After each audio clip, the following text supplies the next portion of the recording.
Oke, selamat malam semuanya. Assalamualaikum warahmatullahi wabarakatuh.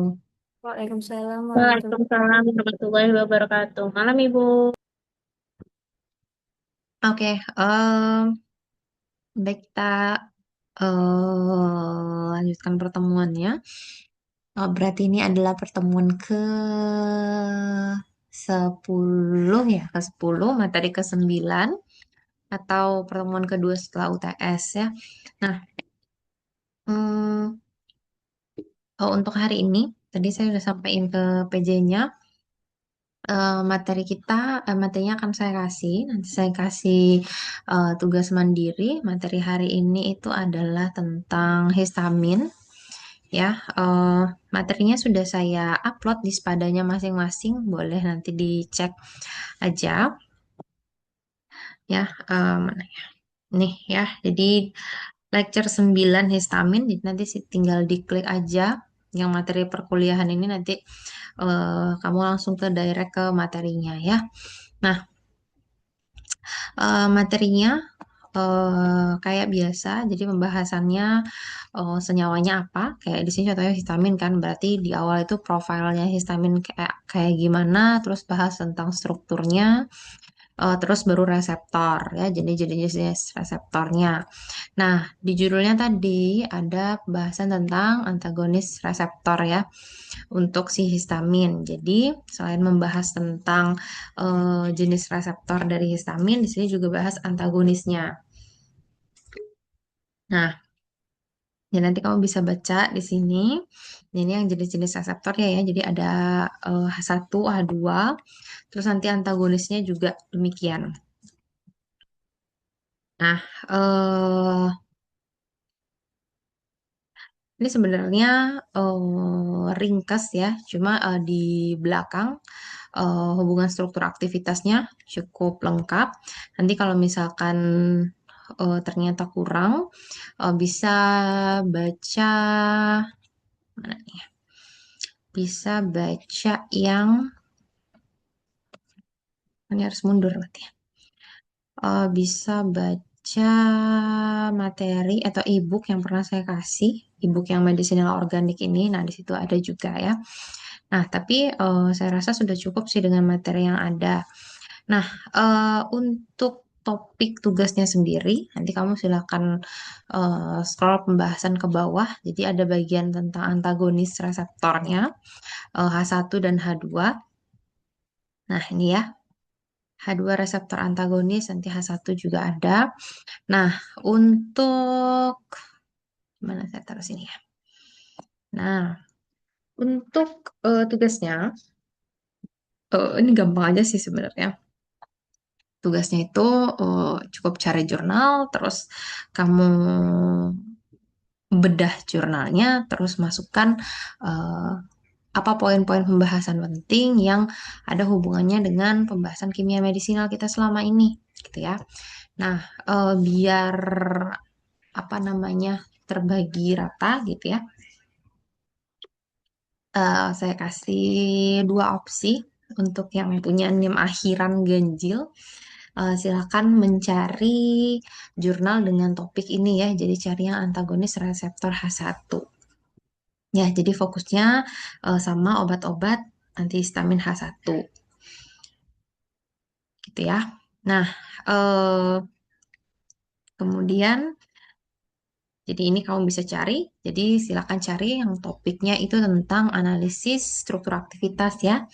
HSA obat dan selektivitas penetrasi sawar darah otak pada antihistamin H1. Nah, poin analisis yang bisa kamu cari, yang pertama adalah dalam jurnal tersebut tentu harus ada struktur kimianya. Nah, dari struktur tersebut, kamu bisa lakukan identifikasi gugus farmakofor. Yang kayak gimana tuh? Nah, yang kayak pembahasan awal setiap saya kuliah. Apa namanya?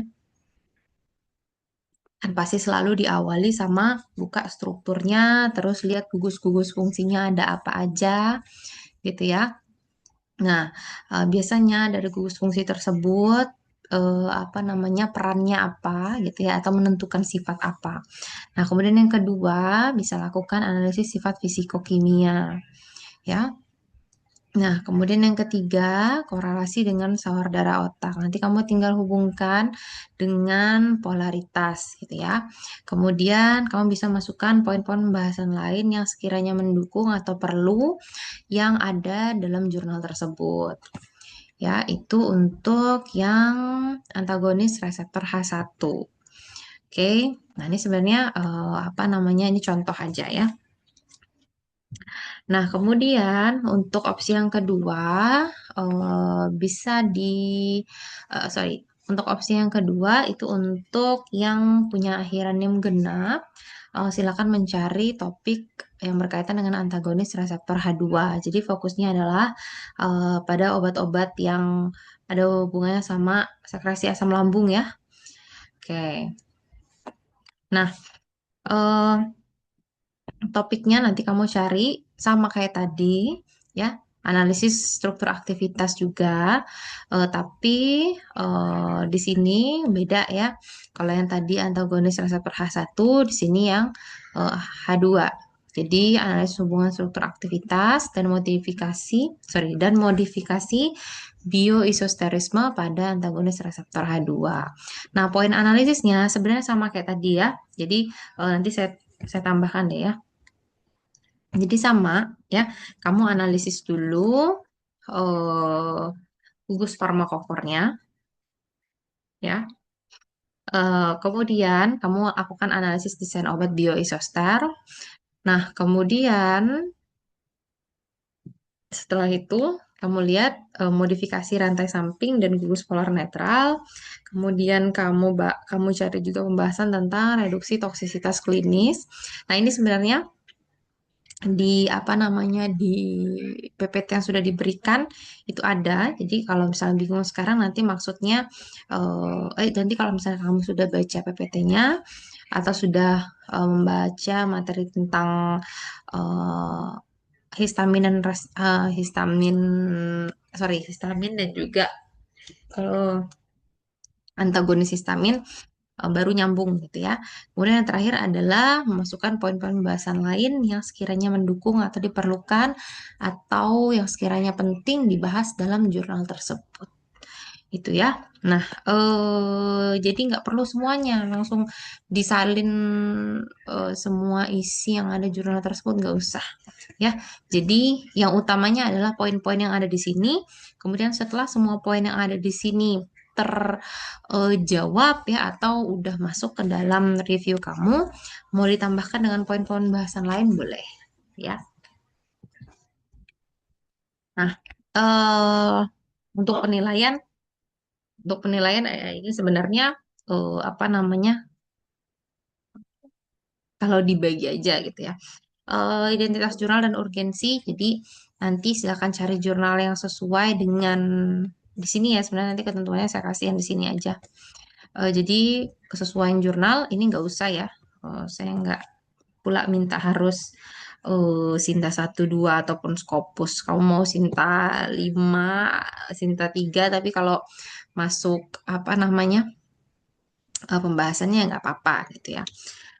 Oke, kemudian nanti ini sama poin yang sudah saya berikan, analisis kimia medisinalnya, kemudian pembahasannya tadi lah ya, poin-poin yang tadi, kemudian kesesuaian kerapian dan kesesuaian seperti itu. Nah, lebih kepada yang ini aja sih menurut saya ya. Mana nih? Ketentuan umum. Kamu silakan cari artikelnya yang jelas ya, yang benar, yang terakreditasi. Nanti kamu lihat aja em, ada doi jurnalnya enggak ya. Nanti kamu silakan sertakan doi jurnalnya pada laporan yang kamu tulis.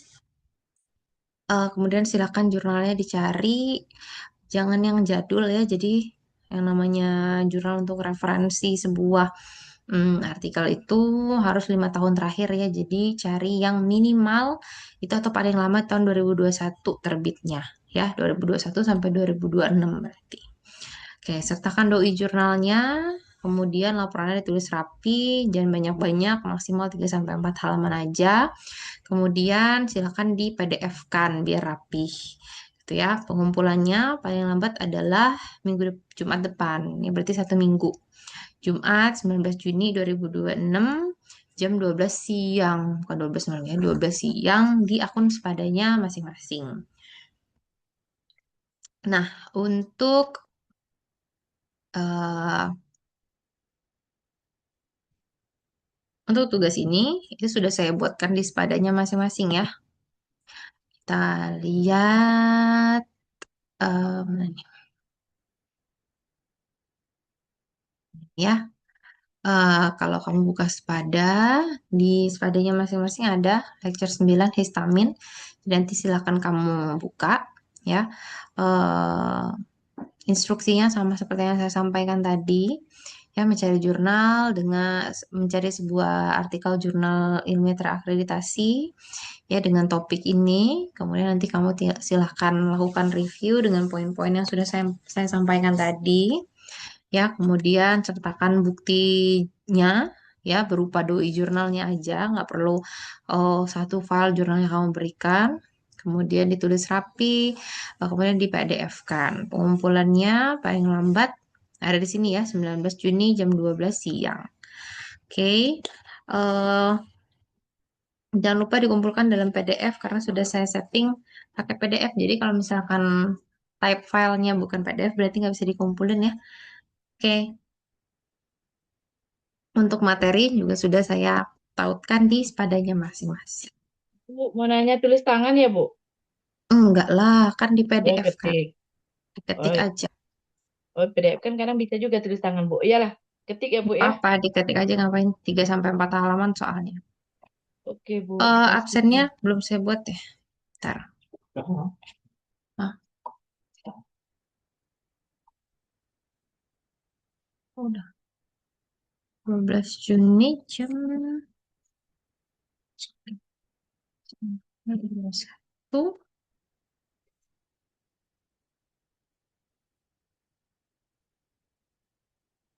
Oke. Nah, silakan diakses absennya ya, jam 8.05 sampai 9.05. Saya rasa masih bisa ya diakses absennya. Kemudian untuk presensi di SIA-nya udah ya, biar saya uploadkan. Sampai di sini ada mau ditanyakan sebelum kita tutup pertemuannya. Mana sih ini berapa? 12 Juni 23084.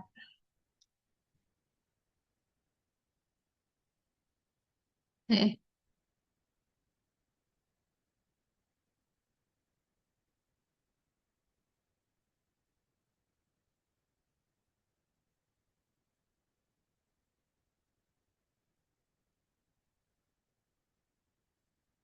oke. Eh, Sepertinya nggak ada ya. Kalau misalkan nggak ada, absennya jangan lupa ya. Nanti kalau misalkan lewat dari jamnya, nggak bisa absen kan susah. Oke, saya rasa itu aja yang bisa saya sampaikan. Lebihan waktunya silakan digunakan untuk segera mencari tugas yang saya berikan. Saya harap masing-masing orang itu memberikan jurnal yang berbeda, karena pasti jurnalnya banyak ya. Untuk keywordnya saya rasa eh, sudah tahu lah ya cara mencari keyword jurnal. Nanti kamu tinggal cari aja jurnal, terus topiknya apa, misalkan jurnal, em, structure activity, sorry, atau SAR aja deh, jurnal SAR, antihistamin H1, kayak gitu. Nanti silakan dicari, terus buka jurnalnya, terus dilihat jurnalnya kira-kira yang isinya sesuai dengan apa yang diminta. Nah, itu jurnal yang mana, gitu ya. Ya, biasanya sih jurnal-jurnal apa namanya, jurnal-jurnal Scopus itu banyak yang bahas seperti itu. Jadi saya yakin sih harusnya hmm, jurnal yang kamu dapatkan itu jurnal yang kredibel ya. Oke, saya rasa itu aja yang mau saya sampaikan untuk hari ini. Silakan dikerjakan tugasnya dengan baik. Jangan lupa dikumpulkan paling lama Jumat depan jam 12 siang. Jadi sebelum kita kuliah siangnya kita kuliah gitu. Kan kita kuliahnya malam. Berarti ngumpulnya siangnya jam 12 maksimal. Oke, saya rasa itu aja yang bisa saya sampaikan. Terima kasih semuanya. Silahkan menikmati malam Sabtunya. Saya akhiri dulu. Assalamualaikum warahmatullahi wabarakatuh. Waalaikumsalam warahmatullahi wabarakatuh. Makasih. Waalaikumsalam warahmatullahi wabarakatuh. Makasih, Bu. Ya.